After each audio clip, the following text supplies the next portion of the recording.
गलत आदतों और व्यवहारों से मुक्त ना कहना सीखे। एक समय की बात है, हरीश नामक इंसान को रोज जुआ खेलने की बुरी आदत लग गई थी। उसकी इस आदत से उसके घर के सभी लोग बड़े परेशान रहते थे। वे उसे समझाने की बहुत कोशिश करते, लेकिन हरीश हर किसी के एक ही जवाब देता, मैं ये आदत नहीं पकड़ी है, बल्कि इसने मुझे पकड़ कर रखा है। सचमुच वह इस आदत को छोड़ना चाहता था, मगर कई कोशिशों के बावजूद वह छोड़ नहीं पा रहा था। परिवार वालों ने सोचा शायद हरीश की शादी करवा देने से वह ये आदत छोड़ दे, इसलिए उसकी शादी करवा दी। उसके पत्नी का नाम आशा था। कुछ दिनों तक सब ठीक ठाक चला, लेकिन कुछ महीनों बाद वह फिर से जुआ खेलने जाने लगा। उस आदत के कारण आशा भी अब काफ़ी चिंतित रहने लगी।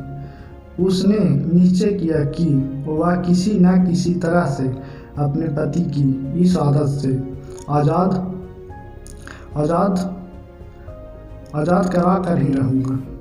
एक दिन आशा को किसी सिद्ध साधु महात्मा के बारे में पता चला। वह हरीश को लेकर उनके आश्रम में जा पहुँची। आशा ने दुखद पूर्वक सारी बातें साधु महाराज को बताई। उनकी बातें सुनकर साधु महाराज समस्या की जड़ पकड़ चुके थे और समाधान देने के लिए उन्होंने आशा एवं हरीश को अगले दिन आने के लिए कहा। अगले दिन वे दोनों आश्रम में जा पहुंचे। तब उन्होंने देखा कि साधु महाराज एक पेड़ को पकड़कर खड़े हैं। उन्होंने साधु से पूछा, आप ये क्या कर रहे हैं और पेड़ को इस तरह क्यों पकड़े हैं? साधु ने कहा, आप लोग आज जाइए और कल आइएगा। दूसरे दिन आशा और हरीश आश्रम में पहुंचे तो उन्होंने देखा कि फिर से साधु पेड़ पकड़कर खड़े हैं। हरीश ने पूछा, महाराज आप ये क्या कर रहे हैं? साधु बोले, पेड़ मुझे छोड़ ही नहीं रहा, इसलिए आप कल आना। अब हरीश के धैर्य का बांध छूट गया और वह परेशान होते हुए बोला, बाबा आप ये क्या कर रहे हैं? इस पेड़ को क्यों नहीं छोड़ रहे? इस पेड़ को छोड़ क्यों नहीं देते? साधु बोले, मैं क्या करूं बालक, पेड़ मुझे छोड़ ही नहीं रहा।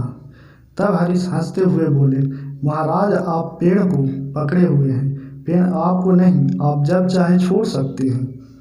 साधु महाराज गंभीर होते हुए बोले, इतने दिनों से मैं भी तुम्हें यही समझाने का प्रयास कर रहा हूँ। तू जुआ खेलने की आदत को पकड़ा हुआ है, न कि आदत ने तुम्हें पकड़ा हुआ है, इसलिए तुम इस आदत को जब चाहे छोड़ सकते हो। हरीश को अपनी गलती का एहसास हुआ। वह समझ गया कि किसी भी आदत के लिए इंसान खुद जिम्मेदार होता है।